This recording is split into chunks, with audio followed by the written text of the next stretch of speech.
ही जेका रिवायत है तमाम क़दीमी ऐं जेको आहे पुराणी भिटशा जी अंजुमन शियान हैदर करार खंदक कमेटी जे बारे में मरहूम ज़मीर हुसैन शाह जेको आहे हीअ रिवायत हितां खां शुरू कई बाद मातम जी जेका अठी रात ते माना जेका हिते बाद ते मातम कयो वेंदो आहे ऐं मुल्क जेको आहे भर मां जेके आहिनि आज़ादार हिते अचनि था आज़ादारी कनि था। हिते तक़रीबन 100 मण जेको आहे काठ हिते ॿारियो वेंदो आहे जेको सुबुह जो माना 7 मुहर्रम ते जेको आहे सुबुह जे टाइम ते ॿारियो वेंदो आहे जेको राति जो 12 ताणी हिनखे ॿारियो वेंदो आहे। उन खां पोइ जेके आज़ादार आहिनि उहे हितां गुज़रंदा आहिनि भाउ जे मातम मां।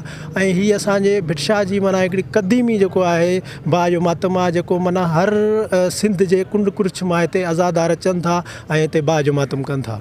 हिते अंजुमन शियान हैदर करार जा जेके मेंबर आहिनि जेके कमु कनि था तक़रीबन 3 खां 4 ॾींहं हिन पिंजरे खे हिते ठाहियो वेंदो आहे ऐं हिते जेके आहिनि मेंबरनि जा नाला ऐं हिकिड़ो सैयद हूंदो आहे जेके माना हुननि जूं पर्चियूं कढियूं वेंदियूं आहिनि। 7 दूल्हा हूंदा आहिनि जंहिंमें हिकिड़ो सैयद हूंदो आहे। ॿिया जेके मेंबर हिते हूंदा आहिनि अंजुमन शियान हैदर करार खंदक कमेटी जा जंहिंजो कुणो निकिरंदो आहे त उहे 7 दूल्हा थींदा आहिनि। पहिरीं उहे गुज़रंदा आहिनि उन खां पोइ जेके आहिनि इहे आज़ादार हितां जेको आहे गुज़रंदा आहिनि।